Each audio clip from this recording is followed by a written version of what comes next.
Hello, podcast family. Welcome to Regulation Revolution. This is Barry Vassar, and as always, Amy Raymer. Hello. Uh, Thank you for joining us today. You can follow us on Facebook, all the usual places. Check us out on Spotify, watch us, YouTube, comment, question, send in ideas. There, all the disclaimers are out. We are going to be authentic today.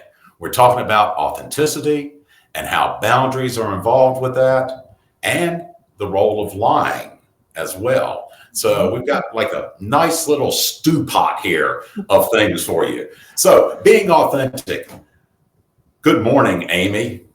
It's Morning. Monday for us. I don't know when anybody else is listening or watching, but so let's talk about authenticity. Yes. Am I too authentic? I don't think there is such a thing as too authentic. But I guess this is where we come into, right? So Right. for our listeners, viewers, whatever. So we actually had these three things as separate topics. And then as we were discussing which topic we were gonna do today, we decided they all kind of go together. And so that's how we came up with the lying, authenticity, and boundaries. Oh my.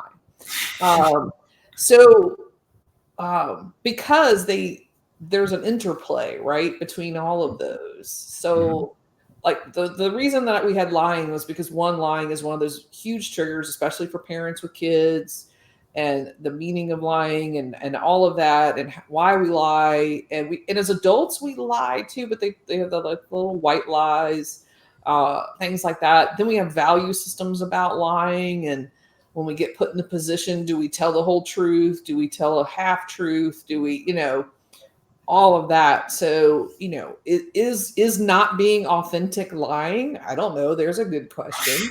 Um, Well, you know, we yeah. know that lying pretty much is is pretty much agreed upon. At least you and I agree upon it. That it's a fear-based reaction. When you're lying, you're doing it either to protect yourself, your feelings, your needs, punishment, whatever it may be, or you're lying to protect the other person.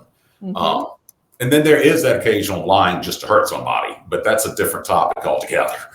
Right. But if you think about it, as I tell a lot of parents, if you tell me your kid is lying to you a lot, I say, I wonder what they're afraid of. Are they lying because they're afraid of your judgment? Are they lying because they're afraid of punishment? Are they lying because they're afraid that if they are authentic with who they are, you put on, as churchgoers used to say, you put on your church face on Sunday mornings, right? That's when you fight with the wife all the way to church and you walk in and say it's a blessed day with a smile on. So I always tell them, I'm like, the more lies you're getting, the more afraid they are. Hmm. So as opposed to addressing the lies with punishment, provide a place of safety and find out what the fear is. Hmm. So I think sometimes we're not authentic with who we are because we are afraid it's not going to be accepted. So we therefore mask who we really are, or we're afraid that who we are may be too much for somebody else. Check out our Too Hot to Handle episode if you haven't already. Hmm. What are your thoughts on all of that? Well, and if I bring in sort of the nervous system and regulation to this, Mm-hmm. think about when kids lie.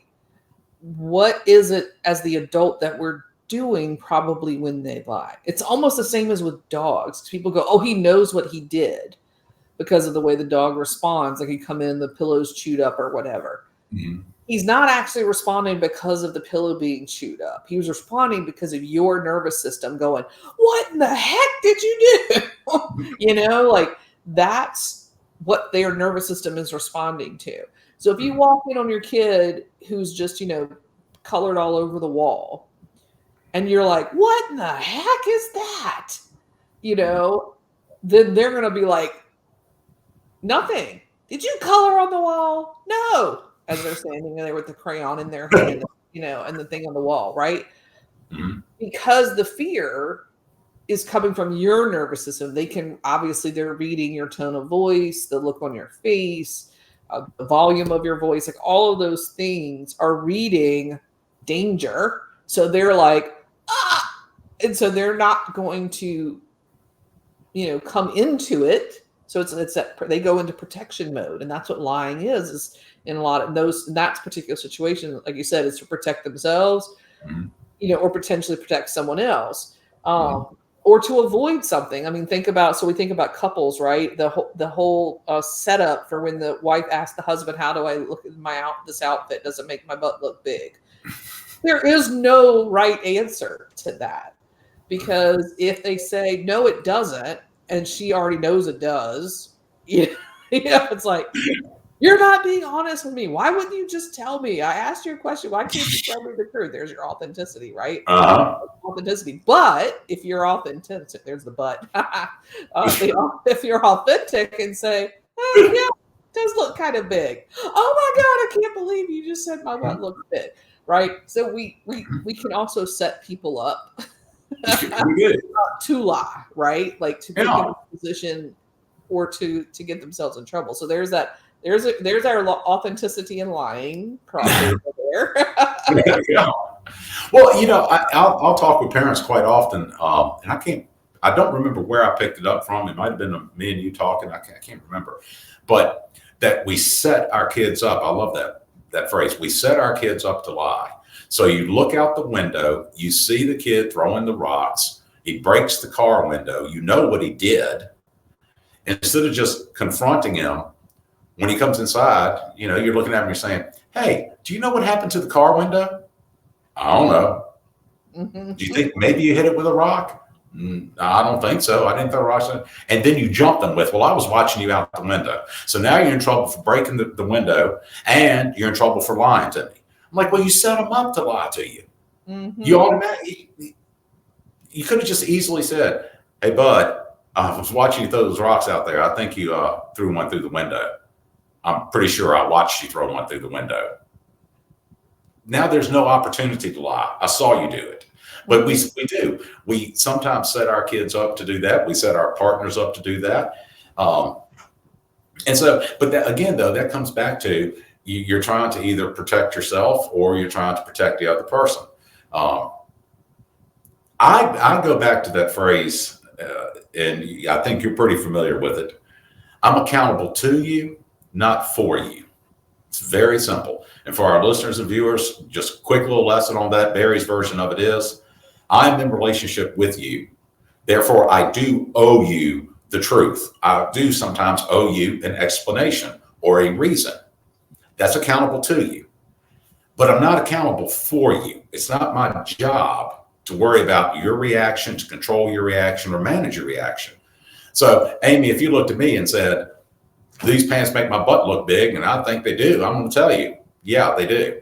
And if you go, "I can't believe you'd say that, blah, blah, blah," I'm not responsible for your reaction, and I'm not afraid of your reaction. That's part of authenticity. Now, Right. in the boundaries realm, since you're also my employer, you cannot ask me if your butt looks big in pants. Got to have good boundaries. That's right. That's right. There are definitely certain reasons for boundaries there. Absolutely. Sure. Yeah. And then so thinking about this lying thing, it also makes me think about the reason that people withhold the truth. Because a lot of people will say, if you don't tell the truth, that's the same as lying. A lot of people will say that. I don't know if I necessarily think that's exactly the same or not, but I don't know what Webster says, but we do this a lot with our kids, thinking we're protecting them and protecting them by not telling them some kind of a truth. And so, depending on what that truth is, it might be actually a very healthy boundary, but then it also might be detrimental to them. So, I think about this as I work in adoption a lot. This comes up a lot with adopted kids about what their histories are, their stories, or their backgrounds, or how they came into the world, or how they ended up placed for adoption. And adoptive parents sometimes think that if there's an ugly part to their story, or a not so good part to their story, they think they're protecting them by not telling them that.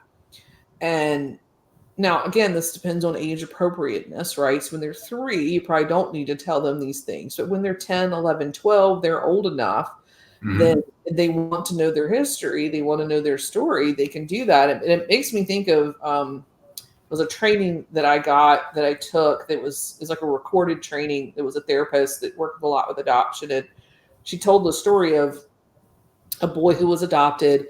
he was like 13 at the time and had been asking the parents more questions like about his origins and how he was adopted and all that. And the Mhm. parents knew that he was the product of a rape and that the mother had decided to keep him and had him for about 6 months, but it just got to be too difficult, was too hard of a reminder of what had happened. And so she made the decision to place him for adoption. So the Mhm. parents knew that. The child did not know this. But they thought all kinds of things about, like, is he going to worry about himself? Is he going to be upset? Is he going to be concerned that his father, did such a horrible thing? Like, so they didn't necessarily want to tell him the truth, or they wanted to wait or whatever. And so they decided that they would tell him, and they wanted the therapist to help. So they did it in a therapy session where the parents, told him what they knew of his story. And his response was, okay, well, so she wasn't a slut. Like, I thought she just slept around and got pregnant and didn't care about me. She really Mhm. didn't care about me. She tried to keep me. She was going to keep me. And I can understand why it was really hard not to. That makes sense. Now, does that mean it might not come up for him later in life, or when he gets older, starts dating, starts having kids? Yes, because this is what happens with adoption. You go through these layers at different times of your life and your history. I think all of us go through that in our lives. But with adoption, you've got this other layer. But so the point is like you said, they aren't responsible for his reaction to the information, Right. but they were holding information about his story. Mhm. At 13, he was certainly old enough to hear that information. Mhm. Now, what I always, when I work with folks that are trying to do this, I always coach them about, facts. Don't give opinions. Right. Don't add judgment. You don't need to add a label to his father, because Right.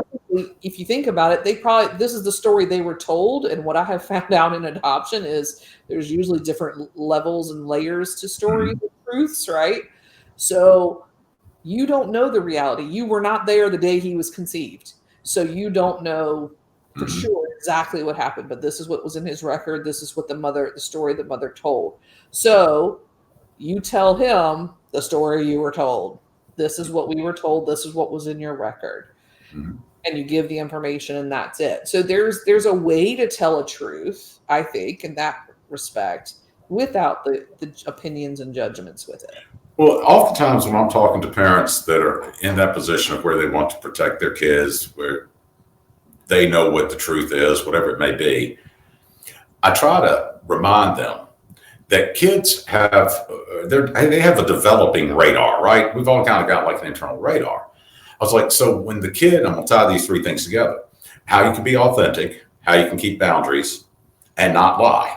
When the kid comes in the room and mommy's crying and says, "Mommy, are you sad?" and mom looks back and says, "No, I'm not sad." That screws up the kid's radar, because everything in his book says when you're crying, you're sad. Mommy says she's not sad, so my radar must be wrong, because I trust mommy. She's the adult, so she would tell me the truth. And then you end up with a child growing up that can't read their partner's feelings. They're always questioning. They're always doubting because they've been told their radar was off all their life. So how do you not lie, be authentic, and keep boundaries? Okay, so mommy and daddy just had an argument, and dad slammed the door and said, "I'm never coming back." The kid doesn't need to know that part of it. That's where you keep the boundaries there. But you do be authentic and say, "Yes, mommy is sad right now. What happened? It's mommy daddy stuff. Don't worry about that part. Just come here. Let me snuggle you. It's all okay. It's okay to be sad." And it'll probably go that way. Now you've been authentic, you haven't lied, and you've kept the boundaries. And Mhm. that's pretty much as simple as it gets.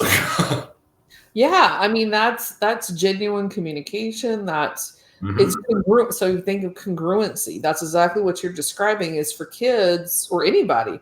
If you walk into a room and your nervous system is picking up on something and then Hmm. they deny that, they cover that up, they might lie, like whatever, it like you said, there's that incongruence between what I'm seeing and feeling and what you're saying. Mm-hmm.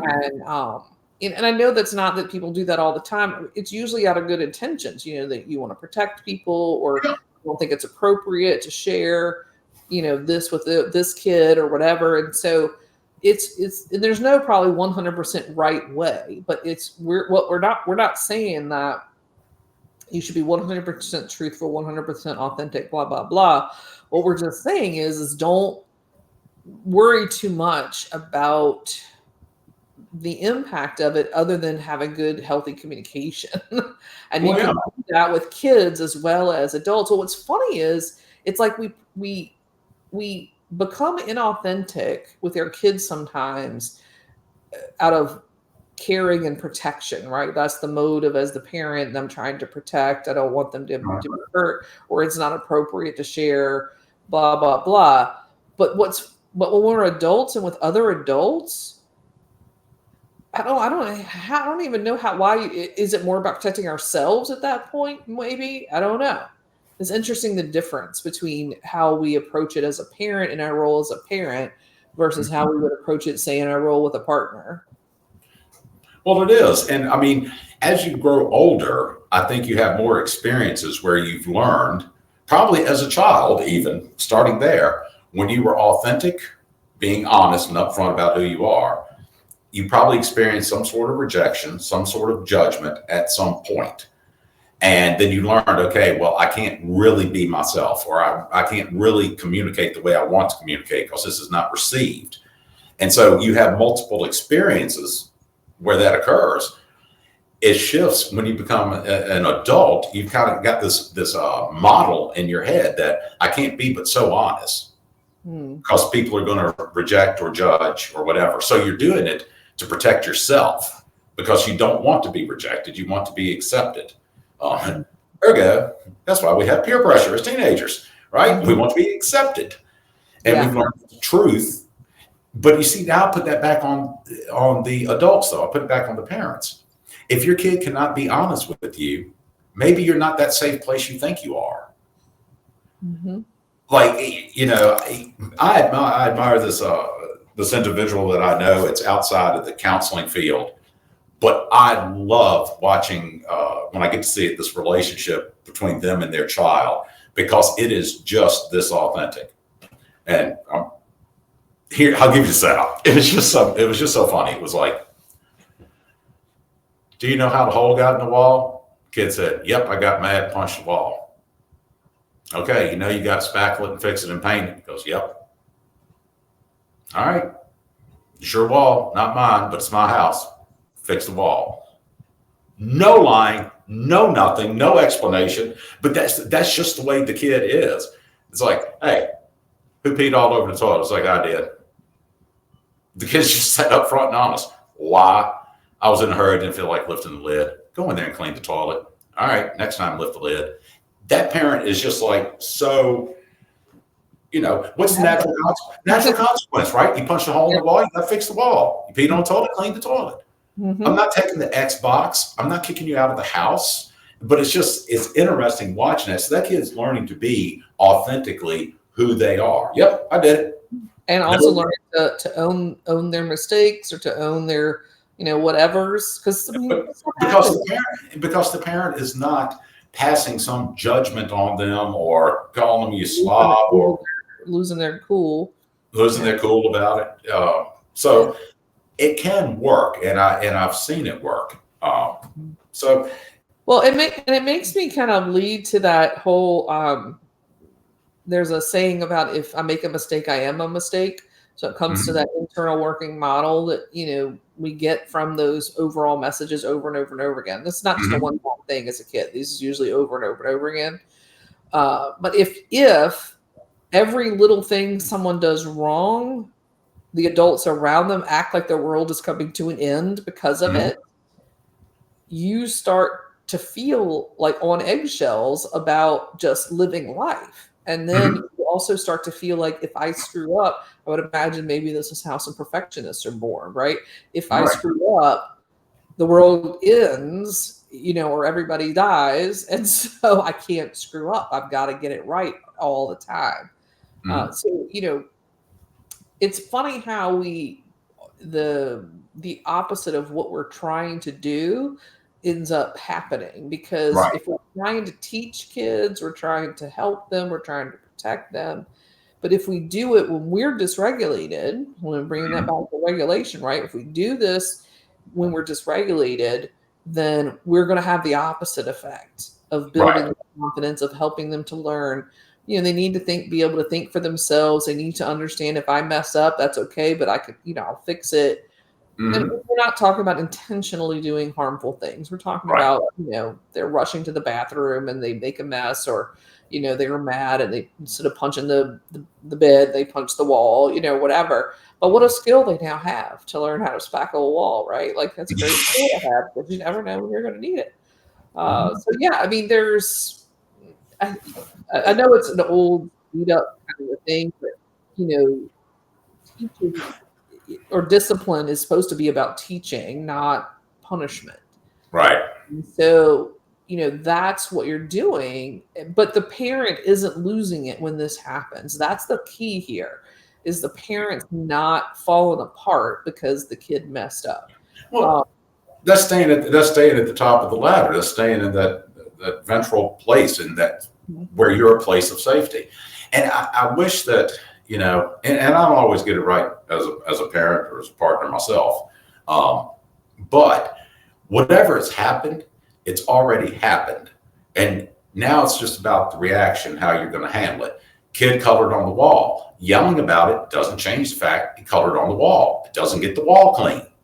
It doesn't emphasize the point. We think sometimes if we yell, or if we admonish, or if we come down hard on, it gets the point across more. And it's like, no, it doesn't. I can easily look at you and say, what you just did hurt my feelings. I'm upset with you and I'm disappointed. Still love you, still care about you, but I am disappointed. Now, that to me is a much better way of handling it than to say, do you know how much it costs to paint this wall? Do you know we're going to have to repaint the whole wall now because that was a permanent marker? First off, kid doesn't know how much it costs to paint the wall. He thinks a bike costs $1. Okay. So I'm talking about littles in this instance. So berating them doesn't get that wall cleaned up. It doesn't teach them anything. You know what it teaches them to do, which leads me into my next point that I've been talking to parents about, is this. You want to teach your kid how to have a secret addiction? Shame and blame them over something they've done. You watch. And I've seen this. I've seen this with a kid. Every time the kid went to pick their nose, the mom would reach over and smack the hand away from the nose. Don't pick your nose. Don't pick your nose. So you know what the kid does now? Kid picks his nose in the bathroom, up under the blankets in the bed. It's sitting on the toilet. He's, wherever he can do it. And mom is so happy that the kid is no longer picking his nose. I'm like, the kid still picks his nose. He's just, because he's been shamed about it, it's now become his little secret. And if you think about the nature of addiction, I'm not going down the road on that. What is this? This is my little secret that nobody else knows about. I'm like, so you're fostering this by doing the shame and blame. But to your point on regulation, just like I would tell couples, just like I would tell coworkers or anybody else, you don't have to react in the moment. Somebody walks in, they give you some news that you don't want to hear. You don't have to respond right in the moment. You can just hold it, think it through, make sure you're in a good place, and then address it. Same thing when it comes to the children. Mm-hmm. It's just hard for us to do that. It's hard for us not to react in the moment. It is. I was at a play therapy training recently, and the instructor told a story about her own family with her has 2 daughters. Mm-hmm. And, of course, one of those moments we all parents have when things are quiet for a little while. So you're like, oh, let me go find them. Right. And so she walks by the room, and I don't remember how old they were, but they were not all that old. It was like 5 and 3 or something like that. Old enough to kind of be playing on their own for a while. But again, when it gets quiet, you got to check on them. Mm-hmm. And she came to the room, and they were, I think it was painting the mattress or color. No, they were coloring on the mattress with markers, like permanent markers. They had pulled the sheet back and basically using the mattress as a canvas. And so she stopped, she looked, and she kept walking past the room so she could take a few breaths.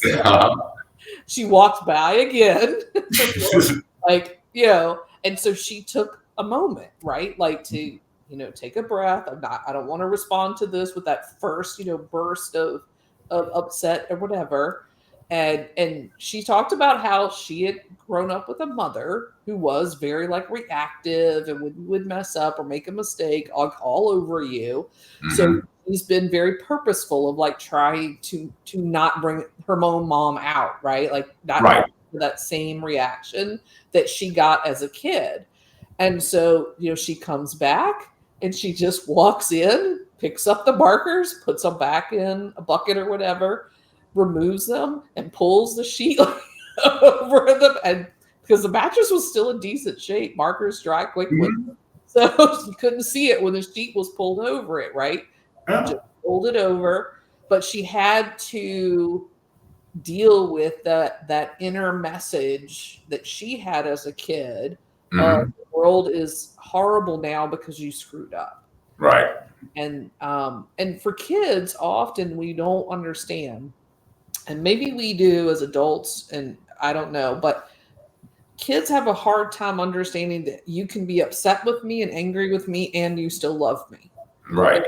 Hard time holding on to those two concepts in the same space. So Mhm. every time someone gets overly frustrated and angry with them about something they've done, it has a feeling of that you don't care about me, you don't love me, and Mhm. so uh, understanding that we can certainly get upset about things and all of that, like it's not the end of the world. But how, if your real goal is to help your kids to learn and grow and be decent people, you can do it in a way other than trying to scare them into it. Right.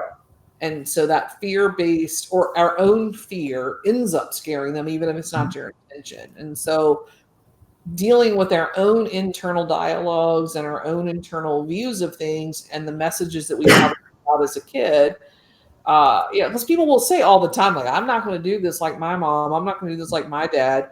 And then, they don't always do it, but if you're not intentional about not doing it, you will likely do it. You'll likely do it. If you roll off of that first initial feeling that you get, that's what you're going to do. Well, keeping these three things together, right? You don't want your kid to lie to you, but you also want to have boundaries and you want them to be authentic. You want to be authentic with them. Even in that scenario that therapist gave, I'm putting myself in that role.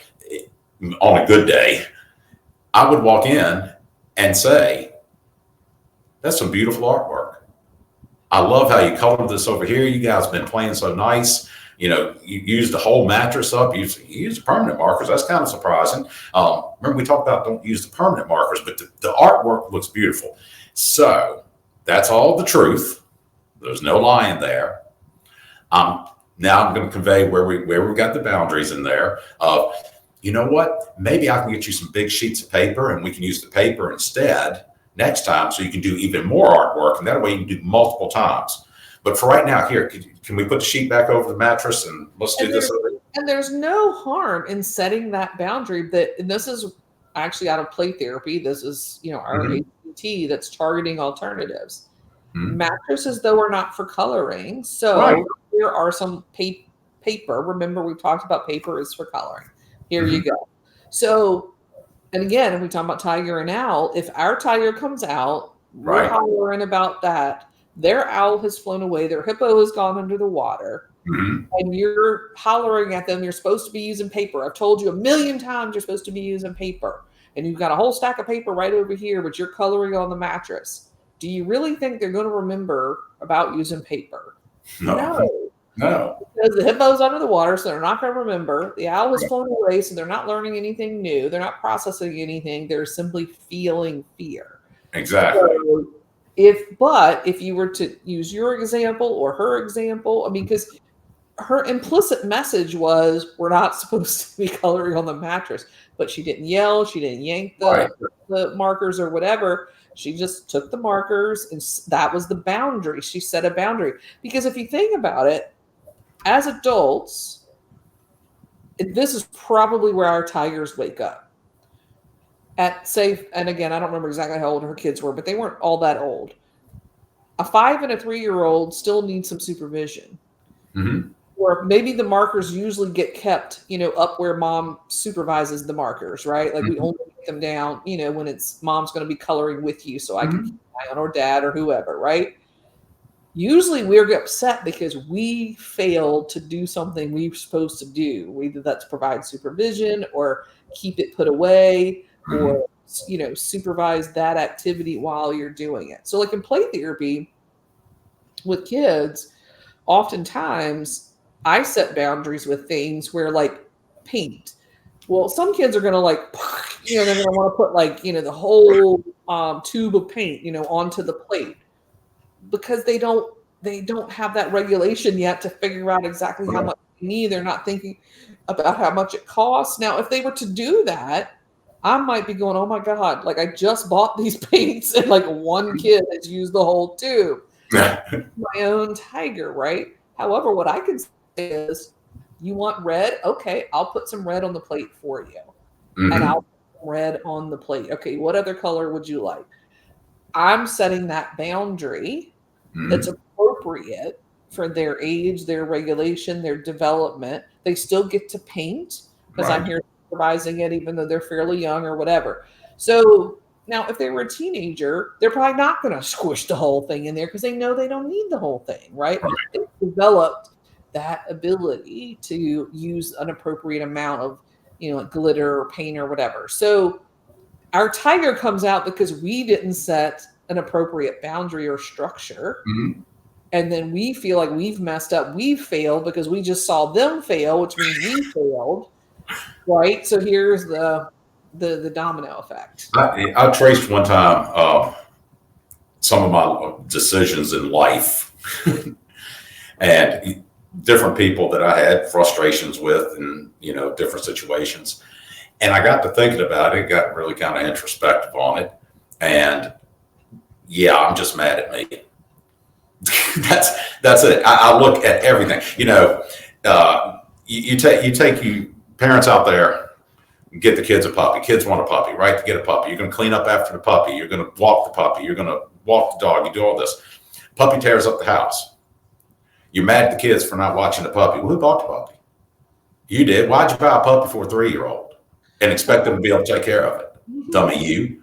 So your tiger's coming out like, you said you were going to take care of this dog, and you said you would take care of blah, blah, blah, blah. You're talking to a kid that can't even clean their room and have to be reminded to brush your teeth. And you thought they were going to take care of a dog? That's shame on you. So I found most of the time in most of my reactions, if I stop before I react and kind of backtrack and say, okay, who am I actually mad at here? Who let the 3-year-old and 5-year-old play in the room unsupervised for a couple of hours where they had access to the paint or to the markers? You did, Mom. Yeah. So, all of that. And I think if you think about coming back around to where we started with lying, Mm-hmm. what is it about when someone lies to us? Why are we upset? So there was a story I heard before, and I will apologize because I'm probably not going to get it exactly right. It's been a long time, and I actually tried to Google it and couldn't find it. But I'm pretty sure it was a Gandhi story, Mm-hmm. and where Gandhi's grandson was supposed to pick him up from the airport. Mm-hmm. And he was doing something, he forgot, whatever, and he didn't show up. And this is, of course, probably Gandhi lived a while back. This was before cell phones. So just for, folks listening that don't understand why you can't get a hold of somebody, it could be that you couldn't. And so Gandhi started walking home. And, grandson, remembers later, heads there, sees Gandhi walking, hey, grandpa, get in the car. Nope, I'm not. He wasn't angry because we know Gandhi probably didn't do that. He was all peaceful. But so when he asked, he lied. The grandson lied about why he was late. And Gandhi knew he lied. But he didn't get upset. He didn't get angry, but he kept walking. And he was like, Grandpa, like, are you upset? Are you mad? I'm sorry, whatever. Gandhi said to him something to the effect of, I am sorry that you didn't trust me enough to tell me the truth. So I'm going to continue walking as my own punishment. Mm. Trust him to tell him the truth. So if you take that and turn it to why we get angry and upset when someone lies to us, it's likely because you didn't trust me enough. You didn't care enough about me to tell me the truth. Maybe Mhm. it's we connect it back to our too hot to handle, right? You Right. make me feel like I'm too hot to handle the truth. I'm too hot to handle the truth. And so it's about our relationship. And it's Mhm. about like you said, if you're safe enough, then people can be honest because they're Mhm. not worried about what's going to happen, Mhm. whether they're going to lose connection to you, whether you're going to get upset and angry and they're going to feel that tiger coming out, whether it's because they feel like they're a bad person because of what they did, all of that, right? So when we're more authentic, we are also conveying safety Mhm. because not just that they're safe with you, but they're safe enough in themselves. So, like you were saying that example earlier about if your butt looks too big, in the pants, right? If you're not afraid to answer that because you're not afraid of the person's response, that also conveys a level of safety and confidence. So it comes back to that anchor. For Mhm. when someone can be authentic and true, there's that safety, stability, predictability. If Mhm. someone tells the truth some of the time and then lies some of the time, I don't know whether I can trust. Mhm. So, there's that piece. So when people lie, again, I think we're getting upset, Yeah. not because they lied, because a lot of times parents are like, I want them to be truthful. I want them to know that lying's not appropriate, Mhm. blah, blah, blah. And I've done this. We had a time with my oldest when he was probably like 10, 11, 12, something like that, old enough that he's out in the neighborhood playing with friends and things, on his own and coming back. And we had a half bath. And I went into the half bath, and there's like grass and mud and stuff in the sink. And I'm like, what in the heck? I mean, this is basically our guest bathroom, right? Like, we don't really use it much. And and I go and I find, like his boots or shoes or whatever that are covered in mud and grass and things. And I'm like, dude, like what happened here? And Mhm. and he tells me that they were playing football in somebody's yard, or I don't know. But I'm like, well, I didn't even like hesitate to think like that's really it was strange. Well, later, of course, I made him go clean up the sink. I'm like, well, go clean up the mess. Made him go clean up the sink. And I probably was a little angrier than I am now because he should have known better to not stop at the half bath to clean the shoes off. He should have taken them to his own bathroom Mhm. or asked for help. But you know why he didn't? Because they were playing in Hohen's Pond that was really, really low. So there was all this mud, and they're not supposed to be there because that's private property. They were trespassing, and they know they're not supposed to be over there. So he was afraid if he told me the truth of where he had been, then he would be in trouble because he knew he had been told before that's private property. You don't Mhm. go over there. Play other in your yard, play in their yard, play in the street, whatever.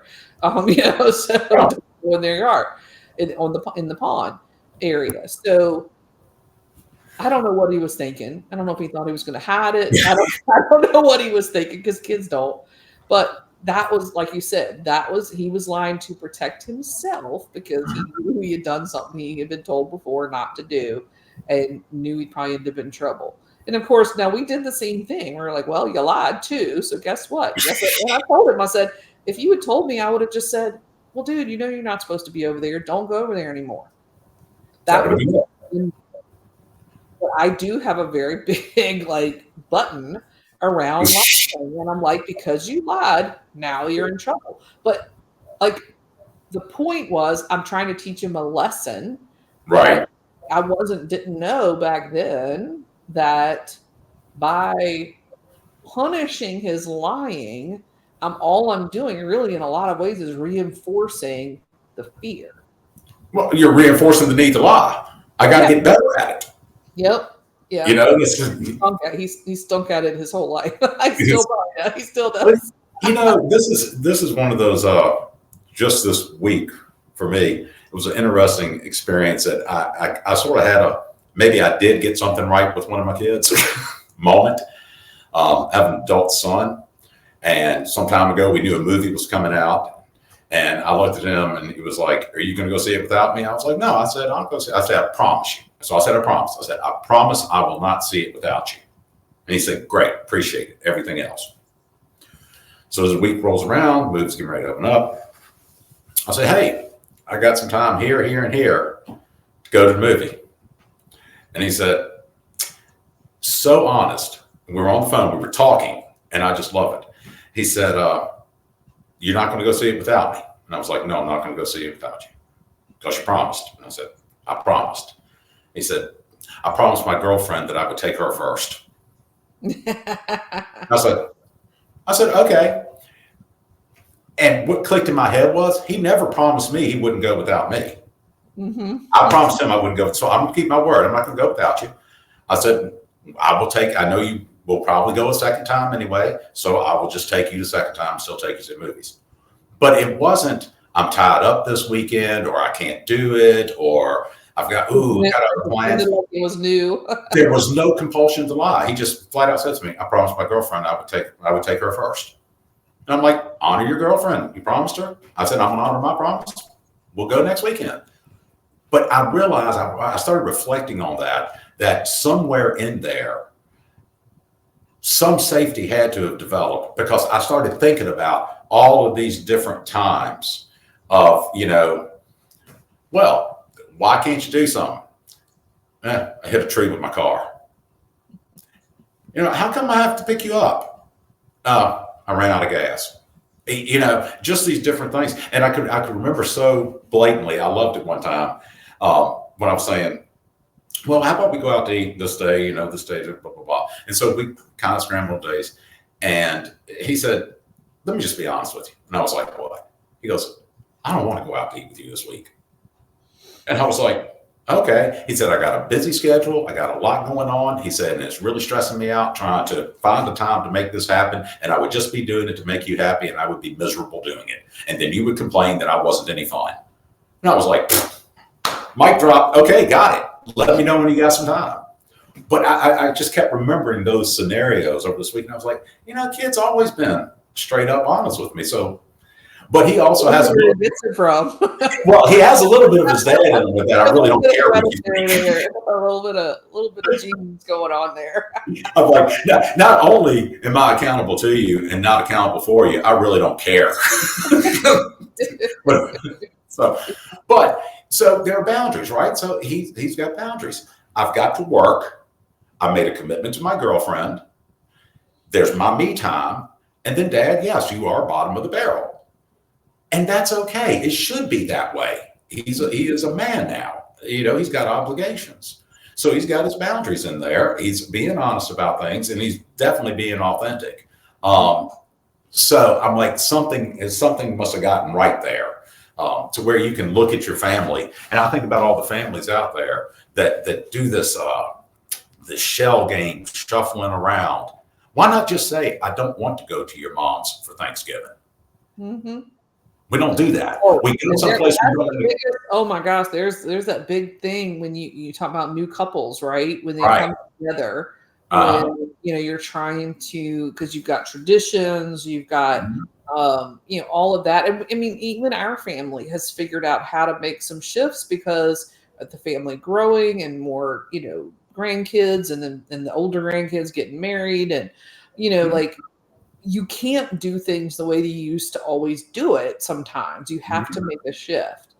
And so, that's part of boundary setting. That's part of communication, being authentic of, there's no way we can do a birthday dinner for every single person in the family now. Right. That's impossible. Everybody's schedules are crazy.